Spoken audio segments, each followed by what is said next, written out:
Hi there, I'm Andre from Peak Motorcycles, and in this video I'm going to be taking a close look at the bike there, which is the MBP Morbidelli C1002V. So this is a 997cc liquid-cooled V-twin cruiser.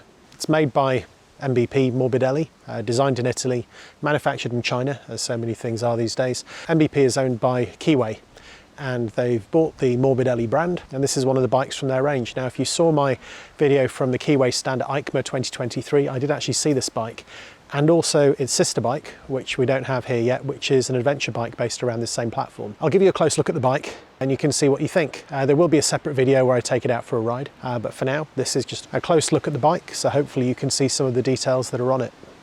So before I start, I should probably tell you a bit about it. So this bike is about 93.8 horsepower from that 997cc V-twin that you can see right in the middle of the bike there. In the UK, this bike costs about £9,500, but then again, for a cruiser and a bike like this, it's cheaper than the competition. So I'm going to start at the back and show you this massive 240 cross-section Metzeler Cruise Tech tyre. I mean, that's an absolute beast of a thing. Now, I've seen these on bigger cruisers before, but nothing at this price point. So for an imposing look from the back end, yeah, that is kind of special. Looking up there, we have it's like an M-shaped brake light. Coming back, showing you the number plate hanger. Yeah, not a thing of beauty. It is a legal requirement, including with that red reflector on the bottom. I'm sure something could be done with that. The question is, I suppose, where would you put the number plate? I suppose it could go up here, but there's not a huge amount of space for it.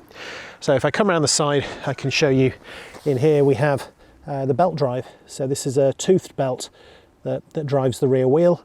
I think there's probably very little noise as a result. In here we have the pillion pegs, which are nice and big, with some rubber inserts.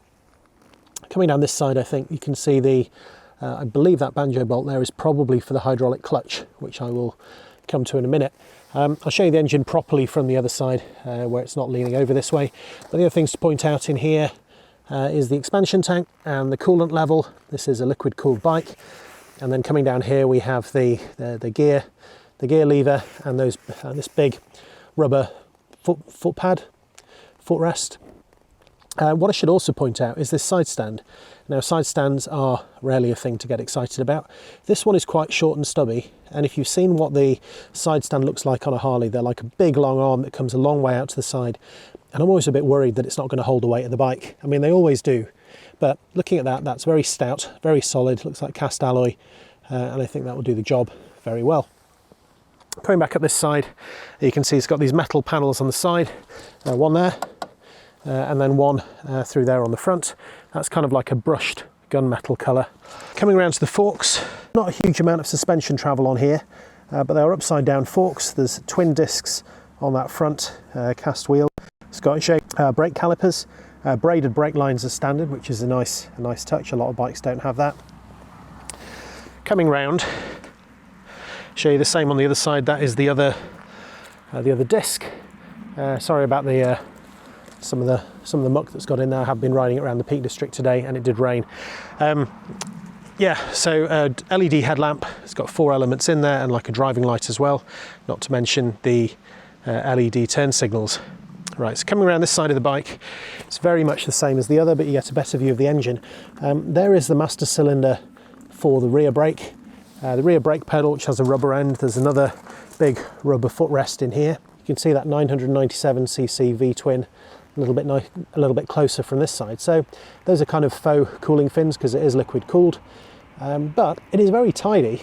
You know, if you were asked to almost design a cartoon or do a drawing of a V-twin, you might end up with something a bit like this. Now, what we do have on here is these exhausts, which kind of run from there all the way down to the back here. Now, I think those are probably going to be like Marmite, if that doesn't mean anything to you.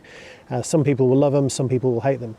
I don't mind them. I do like where they're located. On the Harley Sportster, they are much higher. They kind of come sort of up here. And when I rode that, you could just feel the heat coming off them. You know, having these two, or the whole exhaust system running low down this side, I think will just help to make it slightly more comfortable to ride when the weather is hot. So we have the same metal panels on the back, 1 and 2. Coming down this side, there's a C1002V badge just in there. The braided brake line to the J1 single disc at the back, and then I suppose that's a side-on view again of that big 240 rear tyre. That really is a monster. Right then, coming up and over, so there's a very slight blue fleck in the paintwork. Now you can't see that because I've got it a bit mucky riding it in the rain, so apologies for that.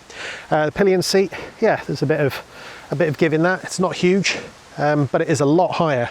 Looking at that from the side, I reckon that must be 10 inches taller than the rider's seat. So the pillion's probably looking over the top of your head, unless they're very short and you're very tall. The seat itself is very narrow at the front, and in fact the bike itself is quite narrow. Does that work if I show you from there? And I think that really helps to make it feel low to the ground. Now I know that a lot of cruisers have low seat heights, but this one did feel particularly low. And I think if you struggle to find a bike that you are comfortable to ride because of the seat height, then maybe this is something to look at. It has this big, it's massive actually, this fuel tank. I'm not sure how big it is, but certainly width-wise, that is pretty expansive up through there.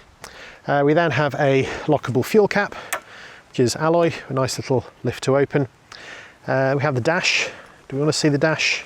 Yeah, I'll just start it up, give you a look at the dash. Hopefully this works. There we go, we have indicator lights around the outside. We have a MBP logo, the bike designation, and there we have it. So yeah, it's pretty clear. It has a nighttime and a daytime view. The daytime view is certainly very clear to see. It's this very sunny day here, and hopefully that is picked up enough on the GoPro.